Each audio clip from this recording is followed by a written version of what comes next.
राम मंदिर नक्शे को लेकर थोड़ी देर में अयोध्या विकास प्राधिकरण की अहम बैठक होने वाली है। बैठक में अयोध्या विकास प्राधिकरण के नक्शे को लेकर चर्चा होनी है।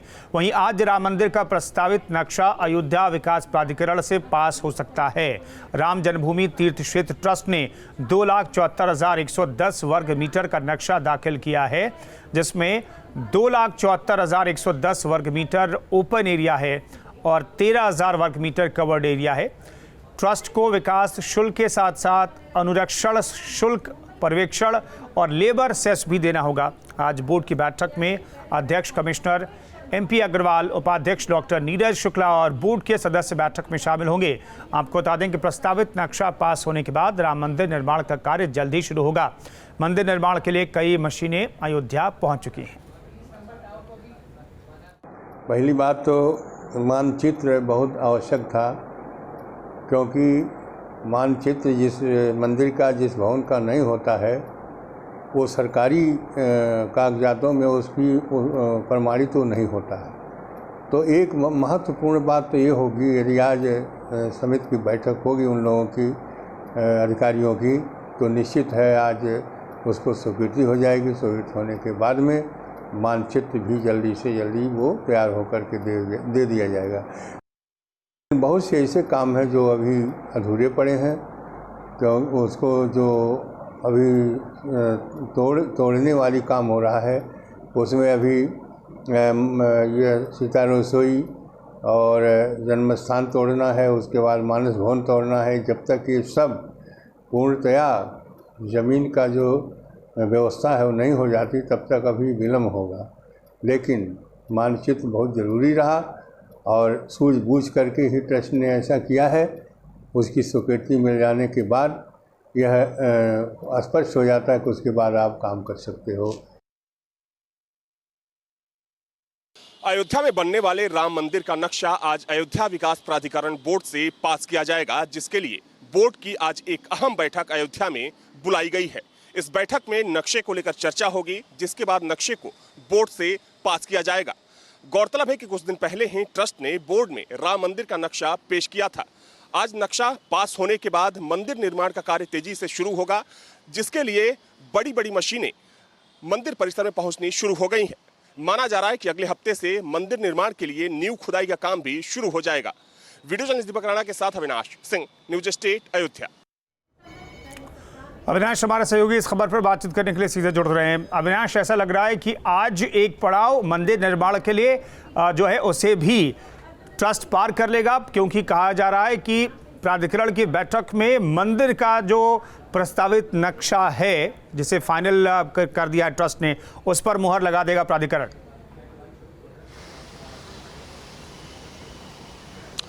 बिल्कुल कुंदन, देखिए आज जो बैठक शुरू होने वाली है अब से थोड़ी देर में अयोध्या विकास प्राधिकरण के ऑफिस में, ये बैठक बेहद महत्वपूर्ण मानी जा रही है, क्योंकि ये बैठक इसीलिए बुलाई गई है कि जो मानचित्र पेश किया गया था ट्रस्ट की तरफ से, उस मानचित्र पर चर्चा होगी, क्या क्या चीज़ें उसमें शामिल हो सकती हैं। और चूंकि देखा जाए तो कई विभागों से NOC लिया जाएगा और जो कई तरह के शुल्क होंगे ट्रस्ट की तरफ से, वो शुल्क अयोध्या विकास प्राधिकरण बोर्ड में जमा कराए जाएंगे। तो उस शुल्क को लेकर भी चर्चा होगी कि क्या किसी तरीके की कोई छूट दी जाए या जो पूरा जो शुल्क होगा वो लिया जाएगा ट्रस्ट की तरफ से। तो इन तमाम चीज़ों को लेकर जो तकनीकी चीज़ें होती हैं उसको लेकर बोर्ड की बैठक बुलाई गई है और इस बोर्ड में अध्यक्ष के साथ साथ बोर्ड के उपाध्यक्ष भी शामिल रहेंगे और जो बोर्ड के तमाम सदस्य हैं, कई अधिकारी हैं, वो इस बैठक में मौजूद रहेंगे। इसके बाद इस बात की पूरी संभावना जताई जा रही है कुंदन कि आज बोर्ड की बैठक में जो मानचित्र पेश किया गया है ट्रस्ट की तरफ से, उस मानचित्र को पास कर दिया जाएगा और मानचित्र पास होते ही जो मंदिर निर्माण की प्रक्रिया है तेजी से शुरू हो जाएगी। क्योंकि देखा जाए तो अभी राम जन्मभूमि का जो परिसर है, परिसर में चूंकि कई पुराने भवन बने हुए थे, उनको तोड़ने का काम चल रहा है। हाल ही में जो सीता रसोई थी, सीता रसोई को तोड़ा गया है, मानस भवन को तोड़ा जा रहा है। उसके बाद चूंकि जो पूरी जमीन है उसको पहले से समतल किया जा चुका है। जो मशीनें हैं वो मंदिर परिसर के अंदर पहुंचनी शुरू हो गई हैं। जिस कंपनी को पूरा कॉन्ट्रैक्ट दिया गया है मंदिर निर्माण के लिए, उसके जो तमाम कर्मचारी हैं वो अयोध्या में जमे हुए हैं। तो माना जा रहा है कि जैसे ही बोर्ड से आज मंदिर का नक्शा पास होगा, उसके बाद इस बात की पूरी संभावना जताई जा रही है कि अगले हफ्ते से नींव खुदाई का काम भी अयोध्या में शुरू हो जाएगा। अविनाश, बने रहे हमारे साथ। तो अयोध्या विकास प्राधिकरण की बैठक में राम मंदिर के नक्शे को आज पास किया जा सकता है, इस खबर पर हमारी नज़र बनी रहेगी। अयोध्या में राम मंदिर के भूमि पूजन के बाद अब मंदिर निर्माण कार्य इसी महीने शुरू हो जाएगा, लेकिन रामलला की मूर्ति को लेकर ट्रस्ट के सामने एक सवाल खड़ा होता हुआ दिखाई दे रहा है। गर्भगृह में रामलला विराजमान तो रहेंगे ही, लेकिन उनके साथ ही श्री राम की एक बड़ी प्रतिमा स्थापित करने की बात भी इन दिनों हो रही है। एक रिपोर्ट आपको दिखाते हैं। अयोध्या में होने जा रहा भव्य राम मंदिर का निर्माण। मंदिर के गर्भगृह में विराजेंगे श्री राम। रामलला के साथ प्रभु की बड़ी मूर्त की भी स्थापना की तैयारी। क्या रामलला के साथ भगवान की बड़ी प्रतिमा लगाना होगा धर्म संगत? अयोध्या में राम मंदिर भूमि पूजन के बाद अब मंदिर निर्माण की तैयारियां जोरों पर हैं। सितंबर के दूसरे सप्ताह से राम जन्मभूमि मंदिर की नींव की खुदाई का काम शुरू हो सकता है। इस बीच भगवान राम की बड़ी मूर्ति की स्थापना की मांग भी उठने लगी है, यानी रामलला की मूर्ति के साथ साथ पुरुषोत्तम श्री राम की बड़ी मूर्ति भी स्थापित हो सकती है, जिसको लेकर साधु संत और धर्म के जानकारों का एक मत है। आप एक ही परिसर में हजारों शिवलिंग स्थापित करते हैं, तो यही प्रश्न वहाँ भी उठेगा कि क्या यह तर्क संगत है? काशी में हजारों शिवलिंग कहीं कहीं देखेंगे आप, एक ही परिसर में मिल जाएंगे। तो भगवान का स्वरूप हालांकि जन्मभूमि है, तो जन्म स्थल पर लड्डू गोपाल ही पूजित होते हैं, और चारों भाई राम लक्ष्मण भरत शत्रुघ्न चारों भाइयों की वहाँ पे मूर्ति है। तो अखिल भारतीय संत समिति ये मानती है कि रामलला का जो गर्भगृह में मूर्ति है, उसके अलावा भी एक मूर्ति और वहाँ पर विराजित की जा सकती है। बता दें, ट्रस्ट के सूत्रों का कहना है कि रामलला विराजमान की मूर्ति छोटी है और दूर से देखने पर भक्तों को दर्शन करने में परेशानी होगी, लिहाजा दर्शन में कोई परेशानी ना आए, इसके लिए मौजूदा रामलला विराजमान के साथ साथ भगवान राम की बड़ी मूर्ति की अचल प्राण प्रतिष्ठा होनी चाहिए। रामलला के लिए तो ये स्वाभाविक बात है कि बाल रूप हैं, तो उनका चलना फिरना घुटुरुओं से और अयोध्या जी में भ्रमण करना ये बालक का स्वभाव रहा है। रामायण और शास्त्रों में बड़ा ही मनोरम चित्रण है उसका। सरयू तट पे विचरण करना और जह भी थिन विचरण सब भाई थकित होए सब लोग आई।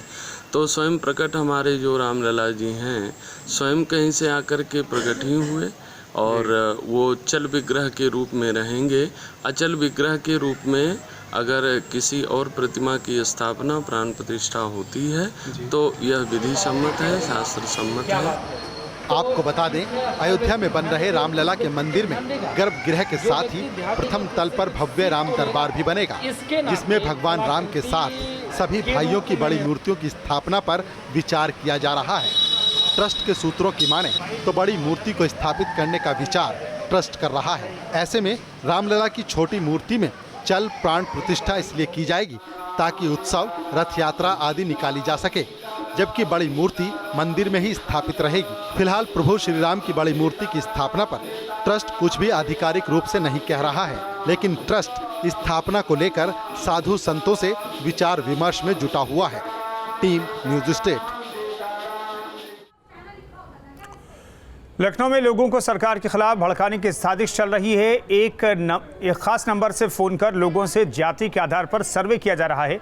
इस मामले में लखनऊ की हजरतगंज इलाके में मुकदमा दर्ज कर लिया गया है। जायजा लिया। अविनाश हमारे साथ जुड़े हुए लाइव, उनसे हम बातचीत कर लेते हैं। अविनाश, क्या हो रहा था, क्या पूछा जा रहा था, किस जाति विशेष के बारे में पूछा जा रहा था? और सरकार ने चूंकि अब मुकदमा दर्ज करवा दिया है, मुकदमा दर्ज हो गया है, तो आगे किस तरीके से एक्शन लिया जाएगा? देखिए कुंदन, कल दरअसल दिन में कई लोगों के पास फ़ोन आया, जिसमें कि पत्रकारों के पास भी फ़ोन आया और आम लोगों के पास से। फ़ोन पर लोगों से ये पूछा जा रहा था कि क्या योगी सरकार भी पहले की सरकारों की तरह किसी जाति विशेष के लिए काम कर रही है। जैसे ही ये पूरा मामला प्रकाश में आया, लोगों के पास फ़ोन आने शुरू हुए, शासन स्तर पर हड़कंप मच गया। आनन फानन में शासन स्तर पर जाँच के निर्देश जारी किए गए और उसके बाद पुलिस ने हजरतगंज थाने में इस पूरे मामले को लेकर गंभीर धाराओं में मुकदमा दर्ज कर लिया है, जिसमें IT एक्ट और 501 ए यानी कि जातिगत भावना भड़काने के मामले में मुकदमा दर्ज कर लिया गया है। खास बात यह है कुंदन की जिस नंबर से लोगों के पास फोन आ रहा था वो नंबर शुरुआती जांच में पता चला है कि वो नंबर राजस्थान का है, राजस्थान के कोटा का है। हालांकि अब पुलिस इस बात की जांच कर रही है कि इसके पीछे कौन लोग हैं जो इस तरह से फोन पर सर्वे करा रहे हैं, क्योंकि कहीं ना कहीं देखा जाए कुंदन तो इस वक्त अगर यूपी की सियासत की बात करें तो यूपी की सियासत में जो जातिगत राजनीति है वो चरम पर है। आपने देखा किस तरीके से ब्राह्मणों को लेकर राजनीति हुई। जो विपक्षी पार्टियां हैं, हम आम आदमी पार्टी की बात करें, कांग्रेस की बात करें, जो दूसरी पार्टियां हैं वो सरकार पर ये आरोप लगा रही है कि ये सरकार एक जाति विशेष ठाकुरों के लिए काम कर रही है। और उसके बाद जिस तरीके से कल फोन कॉल आने शुरू हुए तो निश्चित तौर पर एक गंभीर मामला है, गंभीर मसला है, क्योंकि खास बात यह भी है कि देखा जाए तो अगले साल अप्रैल में पंचायत चुनाव होने हैं और उससे पहले ये सर्वे कहीं ना कहीं कई सवाल खड़े करता है। हालांकि अब पुलिस ने पूरे मामले को लेकर मुकदमा दर्ज कर लिया है और इस मामले की जांच की जा रही है कि आखिर इसके पीछे कौन लोग हैं। हालांकि सर्वे कराने वाली कंपनी के खिलाफ ये मामला दर्ज किया गया है और बताया जा रहा है कि अभी जांच में पता चला है कि किसी NGO के माध्यम से ये सर्वे कराया जा रहा था। हालांकि पुलिस ने इस बाबत कोई जानकारी नहीं दी है, लेकिन पुलिस जल्द से जल्द, पुलिस का दावा है कि जल्द से जल्द इसके पीछे जो लोग हैं वो सामने होंगे। बिल्कुल, तो FIR दर्ज करवा दी गई है और अब जांच होगी और पता लगाया जाएगा कि आखिर वो कौन लोग थे, कौन सी कंपनी थी, किसने इस कंपनी को, इस NGO को कहा जातिगत आधार पर लोगों से सवाल जवाब करने के लिए और ये जानने के लिए कि वाकई योगी सरकार भी क्या जातिगत आधार पर काम कर रही है। शुक्रिया अविनाश इन दो खबरों पर बातचीत करने के लिए, जानकारी देने के लिए आपका। हम रुक रहे हैं एक छोटे से ब्रेक के लिए।